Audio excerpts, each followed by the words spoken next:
Hello সুপ্রিয় দর্শক, আপনি কি কখনো গাড়ি চালানোর স্বপ্ন দেখেছেন কিন্তু ভাবছেন এটা খুবই কঠিন? মোটেও না। মাত্র 10 মিনিটে আপনি গাড়ি চালানো শিখতে পারবেন। স্টিয়ারিং কন্ট্রোল থেকে শুরু করে গিয়ার চেঞ্জ সবই এই ভিডিওতে, তাই ভিডিওটা শেষ পর্যন্ত দেখুন। গাড়ি চালানো আপনার জন্য আর স্বপ্ন থাকবে না, আজকের থেকে বাস্তব করে ফেলুন এই ভিডিও দেখে। আজকের ভিডিওতে আমরা মাত্র 10 মিনিটে আমি আপনাকে দেখাবো কিভাবে একজন নতুন মানুষও গাড়ি চালানো শিখতে পারে একদম সহজ ভাষায়, ধাপে ধাপে। তাই ভিডিওটা মিস করলে গাড়ি চালানোর সহজ রাস্তাটাও আপনি মিস করবেন। তবে দেরি না করে চলুন শুরু করা যাক। প্রথমে গাড়িতে বসে আপনার সিটটাকে ভালোভাবে অ্যাডজাস্ট করে নিন, যেন আপনার পা দিয়ে ক্লাচ ও ব্রেক অ্যাক্সেলেটরকে সঠিকভাবে প্রেস করতে পারেন। তারপর সিট বেল্ট লাগান। মনে রাখবেন, নিরাপত্তা সবার আগে। এখন গাড়ির চাবি দিয়ে ইগনিশন অন করুন।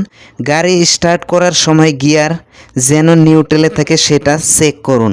একটা ম্যানুয়াল গাড়িতে নিচে 3টা পেডেল থাকে, বাম দিকেরটা ক্লাচ, মাঝখানেরটা ব্রেক আর সবচেয়ে ডান দিকেরটা অ্যাক্সেলেটর। গিয়ার থাকে মোটামুটি 5টা থেকে 6টা এবং রিভার্স গিয়ার নিয়ে 7টা।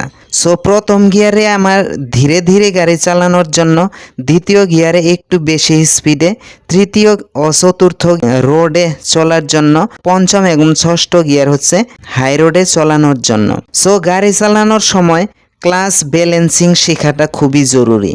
এখন গাড়ি চালানো শুরু করি। বাম পা দিয়ে পুরো ক্লাচটাকে চেপে ধরুন এবং গিয়ার লিভারটাকে প্রথম গিয়ারে শিফট করুন। ধীরে ধীরে ক্লাচ ছাড়ুন আর একটু একটু করে অ্যাক্সেলেটর দিন। গাড়ি চলা শুরু করবে। এবার ক্লাচ পুরো ছেড়ে দিন এবং শুধু অ্যাক্সেলারেটর ও ব্রেক দিয়ে গাড়ি কন্ট্রোল করুন। বাঁক নেওয়ার সময় স্টিয়ারিং আস্তে আস্তে করে ঘোরান। গাড়ির স্পিড কম থাকলে ব্যালেন্সও ভালো থাকে এবং রাখা সহজ হয়ে যায়। গাড়ি থামাতে হলে ধীরে ধীরে ব্রেক চাপুন।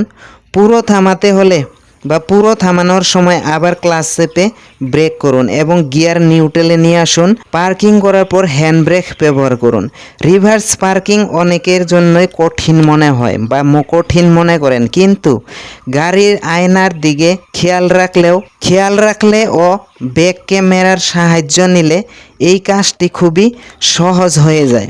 আস্তে আস্তে করে স্টিয়ারিং ঘোরালে এই কাজটি খুবই সহজ হয়ে যায়। আজকের ভিডিওতে আমরা দেখলাম গাড়িতে বসার সঠিক পদ্ধতি, গিয়ার ও ক্লাচের ব্যালেন্সিং, গাড়ি চালানো শুরু ও থামানো, তারপর রিভার্স এবং পার্কিং।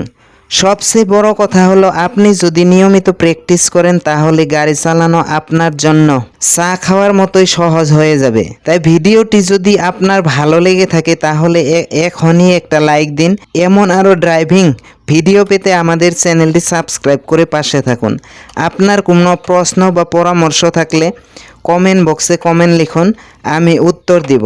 চালিয়ে যান আপনার ড্রাইভিং যাত্রা, কারণ একদিন আপনিও রোডের রাজা হবেন। আজকের ভিডিওটা এখানেই শেষ করছি। সো আগামী ভিডিওতে আবার দেখা করব একটা দারুণ কন্টেন্টের সাথে। ততক্ষণ পর্যন্ত সবাই ভালো থাকবেন, সুস্থ থাকবেন, এই প্রত্যাশা নিয়ে আজকের ভিডিও এখানেই শেষ করছি। ধন্যবাদ। আর ভিডিওতে যদি কোনো ভুল ভ্রান্তি থাকে তাহলে কমেন্ট বক্সে সেটা ধরিয়ে দেওয়ার জন্য আপনাদেরকে অনুরোধ জানাচ্ছি। আর আমাদের প্রিয় দর্শক, সাপোর্ট পেয়ে আমি খুবই আনন্দিত। সো এইভাবেই সাপোর্ট করে থাকুন। আগামী দিনে আরও ভালো ভালো কন্টেন্ট আমি নিয়ে আসার জন্য চেষ্টা করব। আর যদি ড্রাইভিং কেউ শিখতে চান বা যদি ড্রাইভিং বিষয়ে কোনো প্রশ্ন বা যে কোনো ধরনের সমস্যা থাকে, আমার কমেন্ট বক্সে এসে কমেন্ট করুন। আমি আপনাদের সমস্যা সমাধানের জন্য যথাযথভাবে চেষ্টা করব। আর আমার চ্যানেলে অন্য ভিডিওগুলো সমস্যা সমাধানের জন্য আমি অলরেডি ভিডিও বানাই রেখেছি। আমার প্লে লিস্ট চেক করে সেখান থেকে ইম্পর্টেন্ট ভিডিওগুলো আপনারা দেখে নিতে পারবেন। আর আমি প্রত্যেকটা ভিডিওর স্ক্রিন শেয়ার করে থাকি, তার সঙ্গে আমি আই বাটন লিঙ্ক শেয়ার করে থাকি। সেখান থেকেও আপনারা প্রয়োজনীয় মতো ভিডিওগুলো দেখে নিতে পারবেন। আমি আশা করি আমার ভিডিওগুলো নিয়মিত দেখলে ড্রাইভিং স্কুলে যাওয়ার কোনো প্রয়োজন নেই।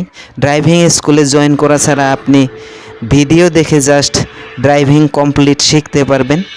সো আশা করব ড্রাইভিং নিয়ে কোনো প্রশ্ন আর থাকবে না, তথাপি তো যদি থাকে আমি বারবার রিকোয়েস্ট করছি আমার কমেন্ট বক্সে কমেন্ট করুন, আমি উত্তর দেওয়ার চেষ্টা করব। আর আমার চ্যানেলে যারা যারা নতুন ঢুকছেন বা এখনও সাবস্ক্রাইব করেন নাই তাদের কাছে একটাই রিকোয়েস্ট বা অনুরোধ, তারা চ্যানেলটি সাবস্ক্রাইব করে আমাদের সাপোর্ট করুন এবং আমাদের পাশে থাকুন। আমি আশা করব আগামী দিনে আমি আরও ভালো ভালো কন্টেন্ট নিয়ে এসে আপনাদেরকে উপকৃত করতে পারবো। আজকে এখানেই ছাড়ছি, আগামী ভিডিওতে আবার দেখা হবে। ততক্ষণ পর্যন্ত সবাই ভালো থাকবেন, সুস্থ থাকবেন, এই প্রত্যাশা নিয়ে ভিডিও থেকে বিদায় নিচ্ছি। ধন্যবাদ।